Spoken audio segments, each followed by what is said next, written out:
Today, we are ranking Iowa's transfer portal additions, breaking down which newcomers can make the biggest impact for the Hawkeyes in 2026.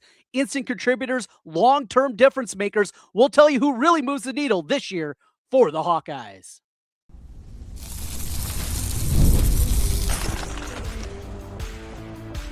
You are Locked On Hawkeyes, your daily podcast on the Iowa Hawkeyes. Part of the Locked On Podcast Network, your team every day.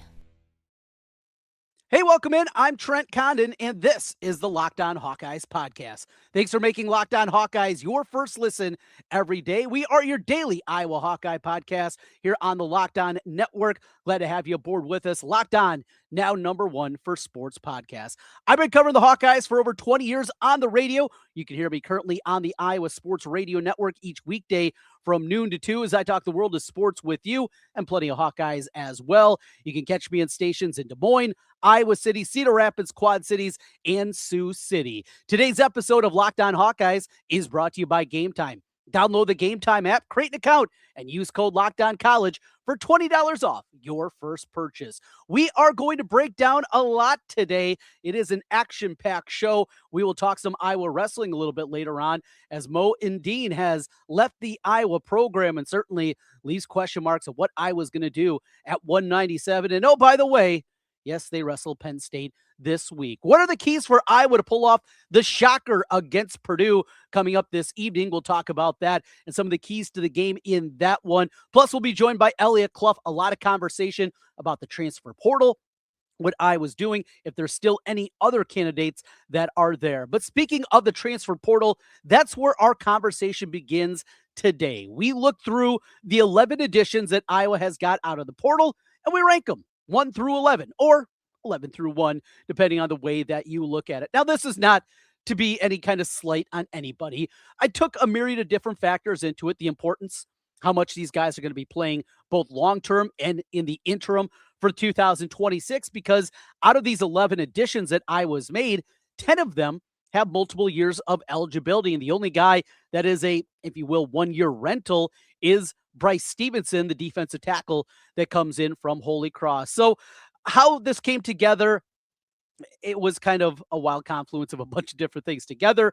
But really the biggest thing is the kind of impact I think eventually that they're going to make. Now, there's been times we've been dead wrong. And there's been guys certainly that has not worked out at the realm that we anticipated, certainly the way that we hope. When Iowa got Caleb Brown out of the transfer portal a couple of years ago, after he departed Ohio State after a season, played in that stacked wide receiver room as a true freshman, played 4 games, I thought Iowa hit an absolute home run. And though there were moments of some good play out of Caleb Brown, certainly just was not the guy that we anticipated. I thought Seth Anderson was going to help at the wide receiver group, and that hasn't happened. We go back to Cade McNamara, felt like maybe a program changer, and that certainly was not the case when they got him for Michigan. So, look, we get excited about these guys, new blood, fresh blood, all those different things that go into it that happen in the portal. But this is a time to be excited. We don't have to be miserable all the time. Let's have some fun with these guys. At number 11, I have Lance Ingold, the defensive end that comes in from Northern Illinois, a bigger defensive end and a guy that has 3 years of eligibility. Look at the numbers as a redshirt freshman this year, and not at an elite level, but definitely going to be part, I think, of the rotation opportunity for him to play.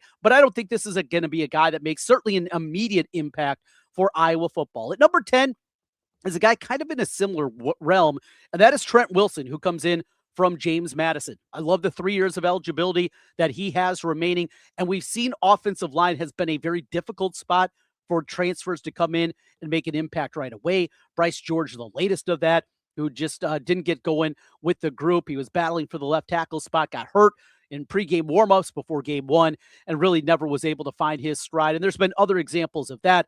With Wilson, though, you have an opportunity. An interior offensive lineman can help potentially at center, maybe at guard. And I think he's going to be on the 2 deep this season. Don't see him, though, as a starter. At number 9 is Xavier Stiles. He's one of the safeties that Iowa brought in from Robert Morris, 3 years of eligibility for him.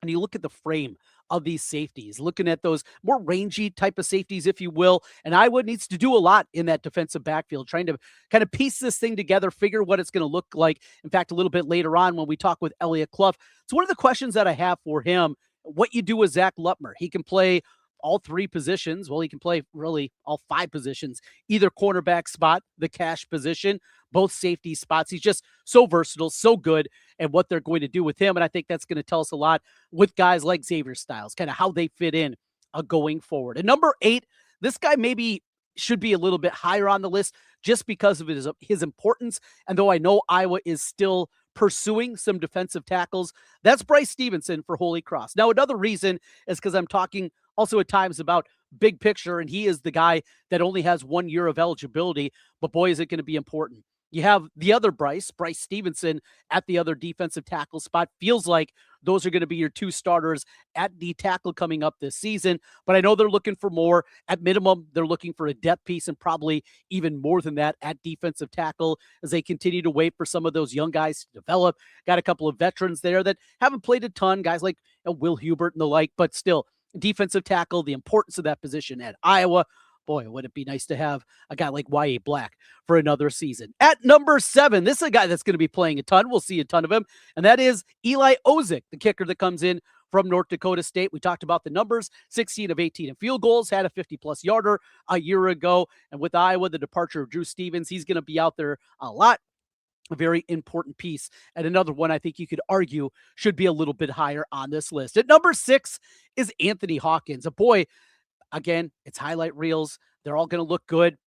But there's something about Anthony Hawkins I really like. Just something that stands out, and picturing him playing in Phil Parker defense, the Villanova safety, really excited about him. Another guy with 3 years of eligibility. Now, this is probably where I start to fall in love and I get into the offensive skill position players. Yeah, that goes hand in hand here as we get into the top 5 of Iowa's transfer portal additions. Number 5 for me is Evan James, the wide receiver that comes in from Furman, a freshman All-American, as we'll talk about with another guy a little bit later from the FCS ranks, put together a great season a year ago at Furman, guy that definitely fits and is going to see, I anticipate, quite a few snaps for the Hawkeyes out at wide receiver this year. I put LJ Phillips next, the transfer from South Dakota. And at running back, because Iowa already's got guys, obviously Kamari Moulton, we saw plenty of Nathan McNeil. We saw plenty of Xavier Williams, and you feel at minimum that they're going to be competent at that spot. The question is, can LJ Phillips be a difference maker? And not to put him on the same plane as a Caleb Johnson and what obviously he meant to the Iowa offense 2 years ago, still a guy that can be more than just a pretty good player. He can take that next step forward if Phillips is that. You can definitely argue he should be number 1 on this list. At number 3, we go back to the defense, and that is at the defensive end spot in Kamari Brown. Iowa this past season was 70th in the country in sacks. I get it. Teams throw the ball quickly. Still, when you are ranked against your brethren and you come in below middle of the pack at number 70 in sacks with an Iowa defense that was good again this year, with an Iowa defensive line that returned 3 very veteran players up front, that I had to say was pretty disappointing this year. And you can argue, they were trying to cover up a lot with a new linebacker group. That definitely could be a piece of it. Still, want to see more production off the edge and certainly feel like Kamari Brown could be that guy. Another one that comes in with a couple of years of eligibility. Now, the final 2 guys are the 2 guys that they got last Friday. The 2 guys that were talked about as perhaps at the top of their wish list in the transfer portal. Number 2 on my list, I guess, overall, as we're going 11-1, is Tyler Brown. Another safety, and probably just because there is a whole lot of safeties out there. Really like the way that he is. Talked about this with Hawkins, the way that he's going to play. Now it's just going to be up to Phil Parker, kind of mixing and matching these guys, obviously teaching the techniques that Iowa does in the defensive backfield. With Tyler Brown, I think is going to be a good one. And number 1, they called the boogeyman. That is Tony Diaz, the wide receiver from UT Rio Grande Valley. Huge season, huge production, wide receiver, obviously a need position. Another guy with 3 years of eligibility. Please, for the love of God, can we just have Iowa finally hit on one of these transfer wide receivers in a big-time way? Oh, how good would that be?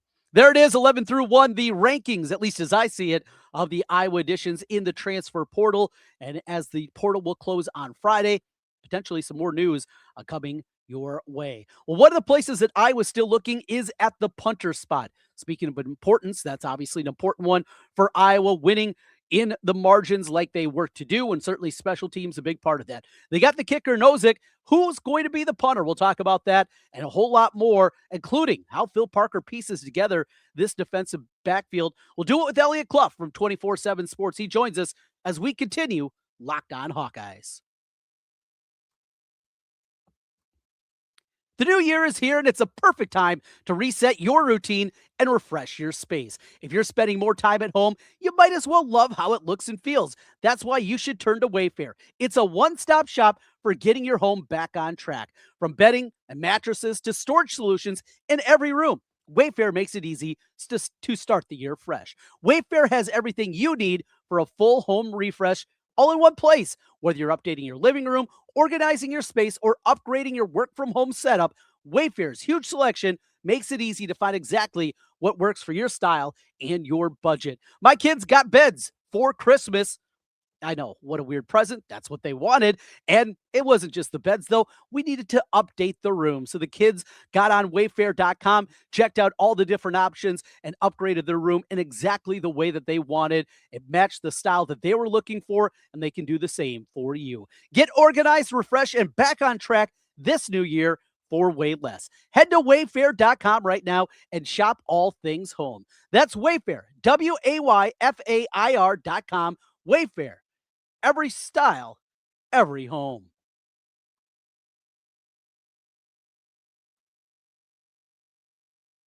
We're going to talk to Elliot Clough. He covers the Hawkeyes 24/7 Sports, HawkeyeInsider.com. That's momentarily. Hello, Elliot. Trent and Ken, how are you? Good. How are you guys? I'm doing okay. Did you see this little nugget that just was posted here within the last half hour thereabouts? Apparently, we're about to embark on expanding of redshirt eligibility, which was set at 4 games. That number that was just voted on by college football coaches and was unanimous in this meeting, from 4 to 9 now. How about that? I did not see that. As Trent knows, I'm actually in the middle of looking at a house with my fiance, so I've been a little preoccupied. But a few things, maybe more important. But 9 games? Yes, that's crazy. That's almost a full season. So what's the point of the red shirt? Well, that's the thing, and I've yelled about this for 2 decades now, I guess, on the radio. The easiest, the simplest solution, and getting rid of, we're past the COVID, yet there's still guys getting 5th and 6 years of eligibility and on and 7. on. Very simply, you have 5 years to play 5, period. Yeah. End of story. Yep. If you have an injury every single year, sucks for you. 5 years. This charade, if this goes on, that you can play 9 games, yet still redshirt. You know what that means? That we're going to get to November and somebody's going to opt out. Right? Yes, absolutely. Yeah. Crazy. It is silly. Yeah. I mean, and to boot, we don't have a rule like this for basketball. No. They play 1 minute, they play 1 second, they burn their red shirt. So why are we still trying to expand that for football? This should have been passed over to basketball a long time ago. I mean, yeah, what are we doing? I'm with you. Since we're starting with football, let's go back to football. We'll get to McCollum, et cetera, coming up here as they take on Purdue tomorrow. You follow it, obviously. That's it's your career, the transfer portal. You're way closer than Trent and I are, although Trent's even closer than I am. But from my perspective, I'm anxious to hear your take on this. I think Kirk Ferentz and his staff have done a pretty decent job dipping their toe into the portal this year. What say you, Elliot Clough? Yeah, I would agree. I think, there's the contingent of the fan base that wants the big Power 4 addition, that wants Kirk Ferentz and staff and Brad Heinrichs and Tyler Barnes to break the bank for a big time Power 4 transfer, probably receiver.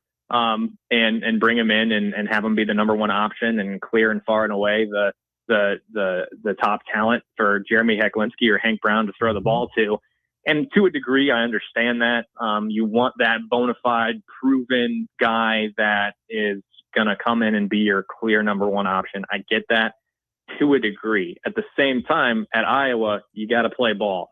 So my thinking is that they did what they needed to do. They got guys Tony Diaz, you're not getting that guy for cheap. I mean, Alabama wanted him, Baylor wanted him, Arkansas wanted him. All those programs have money to spend. and you went out and you got him with 3 years of eligibility remaining. You got Evan James, who can do some of those things that you need to replace with a Caden Weegan. You went out and replaced some of your older defensive tackles. You got Bryce Stevenson at that defensive tackle spot. You got depth at defensive end. You got 3 safeties out of the portal after losing Cohen Entringer and Xavier Wampa in the same offseason. I mean, and you got depth for your offensive line too, and Trent Wilson. No, you didn't go get a quarterback, but apparently they're happy with their quarterback room. You got LJ Phillips, who I've talked to a few people around the Missouri Valley Football Conference, and it's just glowing what they're saying about him. I'll have an article about that here shortly. But man, I mean, I don't know that I give it like an A+, maybe not even an A, but A-, B+, considering what they did, what they went out and got. FCS freshman All-American galore. You know, I don't know that there's a spot for me to say they did this wrong or, oh, I would have done this. I think they kind of nailed it. The interesting part too, when you look through this, for the most part, these aren't 1-year rentals. These are guys with multiple years of eligibility, 2-3 years still left of eligibility, and with it, trying to get older. This is going to be an incredibly young Iowa team next year. I think 6 seniors, scholarship seniors on the roster right now for next season out of the returner. So it's going to be a young team, and feels like guys that are going to be able to grow along with them. Is it maybe signaling a little bit that they're building and maybe building for something incredibly big if they can figure out quarterback this year for 2027? Yeah, I mean, if Hecklinski's your guy this year, think about what another offseason, what another spring could do under Tim Lester. And sure, you're probably going to lose 1 or 2 offensive linemen from this group, but now it's you know, you're starting to get George Barnett's guys in that room from start to finish, like Jennings Dunker, Logan Jones. Those guys came in with Polasek before it was Barnett. So these are really Barnett's guys up front. You get Omar Young a year or 2 to work in the portal to get some of his guys as well. John Budmeyer to start to really get his feet wet at that wide receiver coach position. And then, I mean, Phil Parker is going to be Phil Parker no matter what the year is, right? But you get a couple of years of experience of development. I mean, like you said, I mean, like I said, FCS freshman All-Americans galore, right? Like, you're getting guys that have redshirted at that level, have a year of experience at that level, broke out, looked like guys that would be studs, and then you get them. And to boot, you're not getting guys like Gronowski, who, and that's not a slight to Gronowski at all, but guys like Gronowski, or Cade McNamara for that matter, who are missing the entire spring, who are sidelined for that whole time. They're coming in, they're getting that whole spring, they're getting the summer to get to know their teammates, they're getting camp, and then they're getting to go right away. And you're not getting guys coming in the later spring window either, because of how things have changed with the transfer portal being that there's only one window. So these guys are getting an extended amount of time in terms of an off season to get to know Iowa City, to get to know their surroundings, to get to know their staff, to get to know their teammates, to get to know the system, things like that, where you're feeling a lot more familiar with the place rather than just showing up in the summer, not really knowing what's going on, getting 4 weeks of camp and being like, okay, figure it out, go on the football field or sit on the sideline for that matter. So, I think this was the right way to go about it. I think it makes a lot of sense. The 1-year rental thing has worked in some regards with like a Gronowski, but I mean, you go down the line and maybe go back to a Rusty Feth on the offensive line, but then you go down the line with the rest of the group, like a Bryce George, like a Dejon Parker, like some of these things just haven't worked out. The 1-year rental thing could be positive, could work out, but in the grander scheme of things, this 3-year window of eligibility, while they've proven it at these lower levels, it makes sense to go after guys like that so you can build them, but they also already have this confidence they can lean on when it comes to, oh, I've done that before. It might not be at the Big Ten level, but I've done it at the college football level, and I could carry it over to playing at Iowa. Trent, before your follow-up, Mike Tomlin out at Pittsburgh. Oh, it's happening. He stepped down apparently after 19 season. Wow. Tomlin out with the Steelers. Go ahead. Sorry. Let's want to go to the defensive backfield. You talked about a number of those guys coming in with the departures that they have. Lutmer, the versatility that he has. Is he corner? Is he cash? Is he safety? He can play all those different things and play them at a high level. What do you think the game plan is right now when you're talking about Deshaun Lee? A lot of experience. You got to see a little bit of Watson. Wallace, I know they're really high on the cornerback spot. 2 transfer safeties. You got Lutmer there. What do you anticipate it's going to look like, that defensive backfield, when you're talking about 5 starting positions? Yeah, don't forget Rashad Godfrey. Yes. He really impressed in that matchup with Nebraska this year, showed what he could be like as that physical big corner that Iowa likes to have. They like to have a big one, like to have a small one, at least from what I've seen. And Deshaun Lee is definitely that small guy that can then keep up with maybe some more of those scattier slot quick receivers. But to me, the way it looks going into next season would be like a Deshaun Lee. And I think cornerback 2 spot is wide open for competition, whether it's Watson, Godfrey, Wallace, and to boot, one thing that these safeties that are coming in were definitely told, and that all the recruits are told, is that you have to compete. You have to learn all 5 spots in the defensive backfield. You have to learn corner, safety, cash. At least know what it would take to play those positions.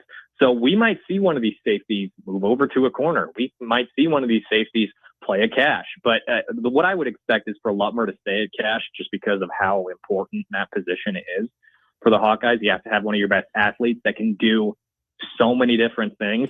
I would imagine he's still going to be that second corner when you take your cash off the field in that situation. But I mean, to me, Tyler Brown looks like an automatic starter from James Madison as a transfer. Hard hitter, really good in run support. And then secondarily, between Anthony Hawkins and Xavier Steeples, those 2 will get to compete for that second safety spot. Of course, we're going to learn a lot over this spring window from, of course, behind the scenes. Hawkeye Insider VIPs know that for sure, but we'll also learn a lot from the spring game and then the open practice in the fall as to where those guys are going to fit. That's going to be really interesting to me. I thought Anthony Hawkins was going to be one safety they added. They play next to Cohen Entringer, and he would be the free safety. Lutmer would be the cash, and you move forward from there. You develop the younger guys, but I mean, clearly they saw enough in these 3 guys and see holes in the defensive backfield to add some of these younger guys and expect them to come in and play. But I wouldn't count out like a Darian Jones or a Marcello Vitti either in this class of 2026. Darian Jones is I think he's a top 100 kid. He might be in the set. I'd have to look again, but he's the top rated kid in this 2026 class. Huge jump in the latest update in the rankings on 24/7 out of Omaha. Really, really big time playmaker. Both on special teams, offense, and defense. So he was really fun to watch in high school, and a guy that I could see emerging as a freshman. Marcello Vitti looks like he could be the next cash, strong safety type. All guys that could play on special teams too. And who knows about Ronnie Hill, who was a late addition in this 2026 class, one of those Phil Parker specials. So could be one of these freshmen in this class that step up too. There's a lot of question marks. But a lot of potential in this group too. Does Iowa have their punter or punters? A lot of buzz about an Australian kid, Boston Everett, and then somebody from just down the road from us here in Des Moines, down at Simpson, potentially also joining the team, who had a couple of good seasons, a kid from, I think, Waukee Northwest. Is that what it sounds like they're trending towards, a punter? That's what it sounds like to me. I don't have anything solid at this point in time, so I can't confirm or deny necessarily, but it does sound like Iowa's in a good spot to grab their punter. Presumably going to roll with Ike Speltz at long snapper, but might add there as well. And then you'll look at they might add another defensive tackle too, with where things currently sit. So some viability right now in terms of or variability rather about how things could land. But yeah, it's starting to sound like they have their guys and they're ready to move forward. Ben McCollum at the media today. They'll see Purdue tomorrow. Not going to be an easy spot, obviously, as they try to avoid a 3-game losing streak. Well, your takeaway from the Illinois game was what, Elliot? I think it has to be that this team, and I've said this recently about both Iowa State, not Michigan State, Iowa State, as well as Illinois and the loss to Minnesota, is that this team is resilient, if anything, and you have to give them that. And I think their willingness to fight and to come back and get back into games where it looks like it's a done deal, and fight, to make it a game at the very end is something that's telling about Ben McCollum and what he does with this team. Secondarily, and it's kind of ironic that I put it that way, but they need a secondary creator, a secondary scorer. Bennett Sturts can't do everything. This team needs some help. He's really good. He's caliber of being all Big Ten. He's one of the best point guards in the country, but he can't do it all himself. Gotta get him somebody who can step up and make those plays, maybe initiate the offense. Talking to you, Alvaro Fulgaris. Need him to step up in a big way. And of course, Tavion was really good in this last game, but he was sick. So can he step up? Can he get healthy? Who is going to be that secondary creator, that secondary scorer for the Hawks? Could it be Tate Sage? Is it too early in his career to be asking even more of him? He has been an incredible surprise, I think, for a lot of people. Heard some buzz this summer about him. He certainly delivered on that realm. Are we maybe asking a little bit too much out of the freshman out of Oklahoma? Yeah, I would probably say that's a little too much. Not quite ready yet. He's a little thin. Here's some jokes you want. A little limited in terms of his skill sets. But you have to give credit where credit's due. He's been awesome. He's been way better than what I thought he was going to be. I thought he was a redshirt candidate for sure. I thought Trey Thompson would play ahead of him. He's looking more so like he's going to redshirt. But he's been really good. I don't want to take anything away from Tate because I don't know how he ended up as a mid-major recruit and how he only had so many offers. One from Drake, I think a couple from other mid-major programs, but I don't know how UNI wasn't all over him or some of these other top-tier programs in the mid-major ranks. But he has been awesome, Trent. I just don't think he's quite there yet. Well, Oklahoma State. In-state kid, and seeing what he was a winner at the high school level and didn't get a sniff from either of the programs down there. Tulsa, even something like that. Oral Roberts, just crazy. Yeah. That aside, one last thing. I know David Eichel does the women's basketball beat for you guys over there at HawkeyeInsider.com, but a win on Sunday, great comeback out of them. They got Oregon on tap. This schedule, though, in front of them, Oregon's 14-4, ranked in the top 25 of net, but then it will be 4 out of 5 against teams that are ranked: Michigan State, Maryland, Ohio State, USC, who's not currently ranked but was, and then the big one at UCLA. Big stretch coming up for the Iowa women. Big stretch. It's big to get that win, right? Yes. And I don't know that win would have happened without Kylie Feuerbach. So getting her back and healthy is huge. Having that leadership, having a girl who's been there, done that, alongside Hannah Stolke, to help those younger players. And like Ava Hyden's awesome, but she hasn't quite been there yet. So to have a player like that to help lead the way in a Kylie Feuerbach and provide that perimeter pressure, provide that shooting, and even if she's not making shots, providing spacing. So big to get that win, even though Indiana isn't having a great season. Do it on the road, get some momentum into this tough stretch, and hopefully steal a few and stay in that top 15, top 20. Elliot Clough, HawkeyeInsider.com, 24/7 sports. Back to house shopping you go. Thanks for doing this for us, bud. Appreciate it. Absolutely. Thanks, guys. Yeah, good to talk to you, Elliot Clough, as we check in on Iowa. That's Elliot. Big thank you to him, and good luck on the shopping for the new house. Elliot Clough joining us, 24/7 Sports. Great information out of him. We're going to continue here, Locked On Hawkeyes. We got more storylines. Iowa basketball, what it's going to take to pull off the upset, and some disappointing news from the wrestling ranks. That's next. Locked On Hawkeyes. There's nothing like college football season, though sadly, it's coming to an end. The tailgates, packed stadiums, being right there in the middle of it all. The energy, the bands, the moments you remember forever. But actually getting tickets, that part used to be frustrating with long queues, logins, and prices jumping at checkout. That's why Game Time gives the advantage back to fans. It's the easiest way to unlock amazing college football and basketball tickets and experiences in just a few taps. I opened up the Game Time app, already found some great deals at Carver Hawkeye Arena. For wrestling, for basketball, both men's and women's, they got you covered on the Game Time app. I love being able to see exactly where I'm going to be inside at Carver. The view from my seat, absolutely outstanding, coupled with upfront pricing. Knowing exactly what it's going to be. Those surprise fees used to drive me absolutely crazy when I was buying tickets. Not the case with Game Time. Take the guesswork out of buying college football tickets with Game Time. Download the Game Time app, create an account, and use code LOCKEDONCollege for $20 off your first purchase. Terms apply. Again, that's code LOCKEDONCollege, LOCKEDONCOLLEGE for $20 off. Download the Game Time app today.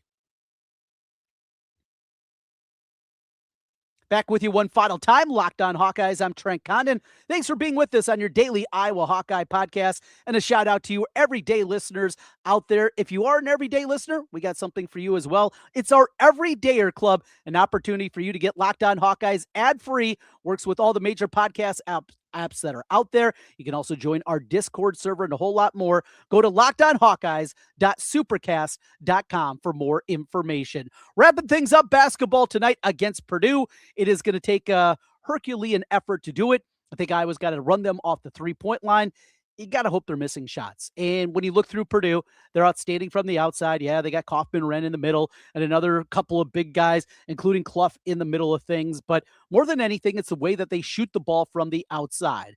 With guys like Lawyer, obviously Braden Smith, you just have to hope that they have one of those kind of nights. And on the other side, Iowa's got to get off to a better start. They've been really, really poor here lately. Getting off to those slow starts, maybe getting their legs underneath them is going to help a little bit here. I do have a feeling we could see this team play pretty well, maybe hang around for a while, but ultimately pulling the upset, really difficult to see that certainly transpire. And then the news of the day in Hawkeye athletics. And we're going to be talking some more wrestling later in the week, as we're going to be talking with our guy Zach Sako out at Locked On Penn State and do a crossover, setting up the matchup with Iowa and Penn State. The wrestling duel, though, boy, not a whole lot to say. And just the latest, as Mo Endean has made the decision, or according to Tom Brands, he's left the program. He is no longer on the roster. That was the terminology that Coach Brand used. Did not want to elaborate any further. This leaves an incredibly difficult spot, though, at 197 for Iowa. After he wrestled so well at national duels, went out there, tremendous start to his career at the Division I level. He had 1 year after being at Wartburg. I know he has a kid that was just born. Maybe that's something to do with it. There's also some other theories that are out there. Regardless of that, I was in deep trouble. And not just in general against Penn State, but certainly at 197. You can go with the young guys. Harvey Ludington is maybe the future at that weight. You could have Gabe Arnold, I guess, continue to try to stack weight back up after you've been cutting weight and potentially put him there. That's probably the most realistic option. But, oh, by the way, not just taking on Penn State at 197, they got Josh Barr, number one wrestler in the country. Great.